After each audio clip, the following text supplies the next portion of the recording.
자, 20대 대통령 선거가 끝나고 여야가 이제 본격적으로 지방선거 체제에 닻을 올렸습니다. 전국 동시지방선거는 오늘 기준으로 이제 71일 남았습니다. 지방선거 준비를 위한 당의 첫 번째 과제는 바로 공천관리위원회 구성이죠. 민주당은 새 원내대표를 뽑는 선거를 24일 이후에 공관위를 출범시키겠다라는 목표를 가지고 있습니다. 그리고 국민의힘은 이렇습니다. 민주당보다 지방선거 준비 속도가 조금은 빨라 보입니다. 어제 정진석 국회 부의장을 공천관리위원장으로 임명을 했습니다.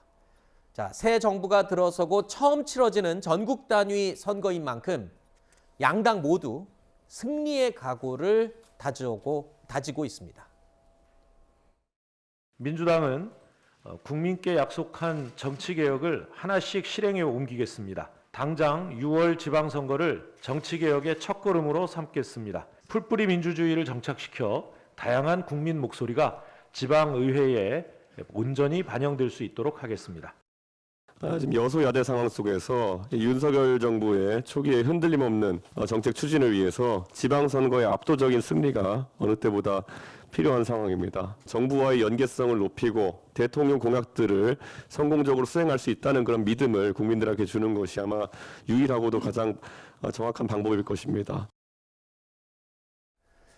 자, 6월 1일 치러지는 지방선거는 윤석열 정부 출범 후 치러지는 첫 번째 전국 선거입니다. 그런 만큼 선거 결과에 따라서 향후 국정 운영에도 많은 영향을 줄 수 있을 것으로 예상이 되는데 국민의힘 입장에서는 대선 승리의 기세를 계속 몰아가느냐, 민주당 입장에서는 분위기를 반전시킬 수 있는 또 기회가 될 수도 있고 상당히 중요합니다. 네, 맞습니다. 뭐 사활을 건 승부를 벌여야 되는 상황이다 이렇게 봐야 될 것 같은데요. 특히 민주당의 문제죠, 사실은. 네. 왜냐하면 대선에서는 국민의힘이 이겼기 때문에 권력은 국민의힘 쪽으로 넘어가 있다 이렇게 봐야 될 것 같고요. 대권은 넘어가 있으니까요.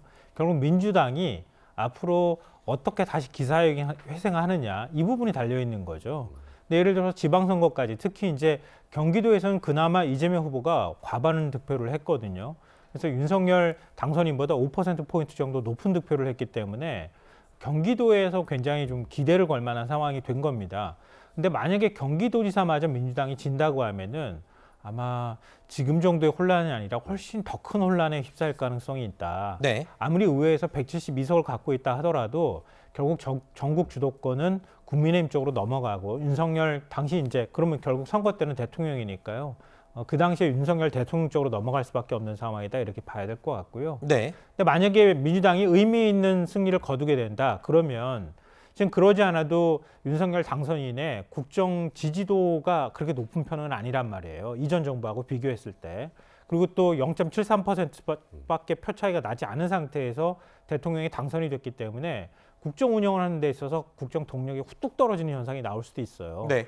그러니까 결국 이번 지방선거가 윤석열 정부가 얼마나 힘있게 개혁 정책들을 추진하느냐 마느냐 이걸 가늠해 볼 수 있는 굉장히 중요한 선거가 될 수밖에 없다 이렇게 생각합니다. 네, 어제 국민의힘 최고위원회의는 6월 1일 지방선거 공천 규정을 또 발표했습니다. 핵심 내용을 몇 가지 살펴볼까요?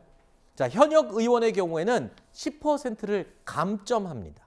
또 최근 5년 내에 무소속으로 출마한 경력이 있는 경우에는 15%를 감점한다는 규정이 포함되어 있습니다. 국민의힘이 공천 심사 규정에 이렇게 감점 제도를 둔 것은 이번이 처음입니다. 자, 국민의힘 지도부가 결정한 이번 공천 페널티 규정을 두고 또 말이 나오고 있습니다. 내부에서 가장 강하게 반발하고 나선 인물이 있죠.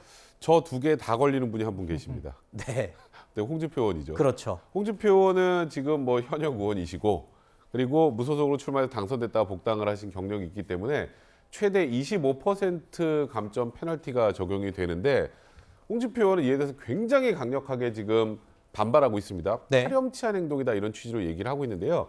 일단 국민의힘에서 얘기하는지 소위 현역 의원이 출마하면 10% 페널티를 준다. 왜 줄까요? 가뜩이나 의석수가 적은데 네, 여기에서 나가서 지방선거를 나가고 하면 의석수가 더 줄어가잖아요. 그렇죠. 그러니까 이 부분은 약간 고육지책이다. 그리고 이준석 대표가 사실 자기는 이 부분에 대해서 반대하지 않았다는 입장까지 내놨는데 그런 부분들 때문에 일단 내부적으로 결정이 된 것이고 뭐 지금 말씀드렸던 무소속 출마 경력 같은 경우는 당연히 이제 감점 요인이 될 만한 그런 부분들이기 때문에 하긴 한 것입니다만 이제 홍준표 의원 같은 경우에는 그럼 거기 출마하는 또 선언한 또 김재원 최고위원 같은 경우 거기는 감점이 없잖아요. 네.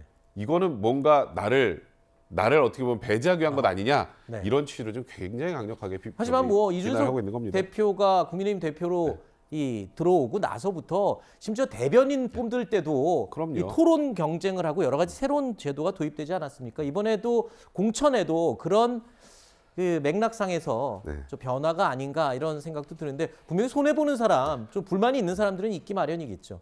자, 그러면 민주당의 지방선거 준비 상황도 살펴보겠습니다. 민주당은 대선 패배 이후에 당 내용까지 격화되고 있는 상황이죠. 자, 어렵게 지방선거를 준비해야 하는 입장입니다. 이런 가운데 지방선거에서 최대 격전지로 꼽히는 자리죠. 서울시장 선거에 과연 누구를 후보로 내야 하는지 고민이 아주 깊어지고 있습니다.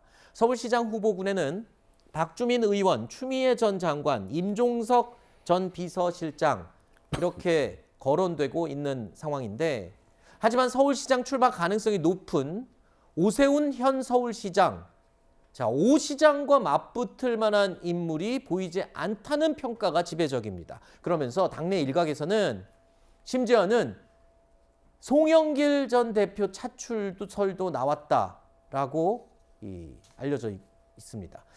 자, 대선 패배 이후에 상임선대위원장으로서 패배 책임을 안고 대표직에서 지금 물러난 송 전 대표.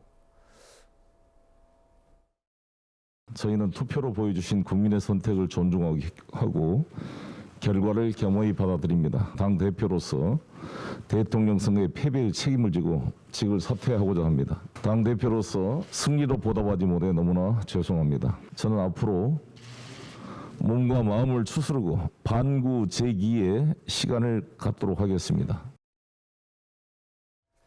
자, 이렇게 질문 드리고 싶습니다. 오죽하면 지금 대선 패배 책임을 지고 물러난 송 대표까지 거론을 하고 있다는 건 쉽게 말해서 인물이 지금 없다는 얘기잖아요. 인물은 있는데 지지 얻기가 참 쉽지 않은 상황일 거다 이렇게 보는 거죠. 네. 그러니까 기존에 이제 계속 출마했던 인물들이 또 얼굴을 내미는 이런 상황이면 민주당이 뭔가 정치 개혁을 얘기해 왔는데 대선 기간 동안에 진짜 개혁하려고 하는 의지를 갖고 있느냐 이런 것에 대해서 좀 의심하는 목소리가 생겨날 거예요. 더군다나 지금 거론되고 있는 추미애 전 장관은 이른바 조국 사태 문제에 연루가 돼 있는 상황이기도 하고요. 별로 여론 좋지 않습니다. 그리고 임종석 전 대통령 비서실장의 경우에도 문재인 정부 부동산 정책에 대한 심판이 이번에 작동한 대선이었다고 얘기를 하는데 문재인 정부에 대한 책임론에서 비껴가기 어렵잖아요. 박영선 전 장관도 역시 계속 출마했던 사람이다 이런 그렇죠. 인식을 갖고 있는 상황이고요. 박주민 의원 같은 경우에는 좀 중량감이 떨어진다고 하는 얘기를 아마 들을 수밖에 없는 상황일 겁니다. 그러니까 민주당 입장에서는 어떻게 해서든 새로운 인물을 좀 세워야 할 필요가 있는데 또 그런 인물이 어디서 하늘에 뚝 떨어지는 게 아니잖아요. 네. 그러니까 송영길 대표 얘기까지도 나오는 것 같아요. 근데 송영길 대표가 이번 대선을 통해서 좀 의미 있게 졌다는 평가는 받아요. 왜냐하면 민주당 국회의원들이 많이 안 뛰어다닐 때 송영길 대표가 열심히 움직이는 모습을 보였던 측면, 지지자들이 다시 새롭게 봤다고 얘기를 하기도 했고요. 정치개혁 선언 먼저 하고 나서면서 설 전에 본인이 국회의원 출마하지 않겠다. 이런 또 선언을 하기도 했었는데 다른 국회의원들이 따라오지 않으면서 사실 그게 분위기가 사그라들어서 뭐 문제가 되기도 했고요. 네. 선거 막판에는 사실은 흉기로 그러니까 피습을 당해서 다치는 일까지 벌어졌는데도 끝까지 최선을 다하는 모습을 보여줬다. 이런 기대 심리가 좀 있기 때문에 네. 정 안 되면 송영길 대표도 나오면 어떻겠느냐 아하. 이런 얘기가 나오는데요. 기왕이면 더 새로운 인물이면 더 좋겠다. 아마 그런 얘기가 네. 있을 거예요. 계속 아마 찾는 작업을 하지 않을까 싶어요. 제가 볼 때. 오죽하면 며칠 전에 이 라디오 방송에서 김어준 씨가 서울시장 후보로 이재명 상임고문 얘기했다가 우상호 의원한테 면박을 받는 내용을 저도 들었는데 자, 누가 서울시장 후보로 민주당에서 나올지도 관전 포인트가 될 것 같습니다.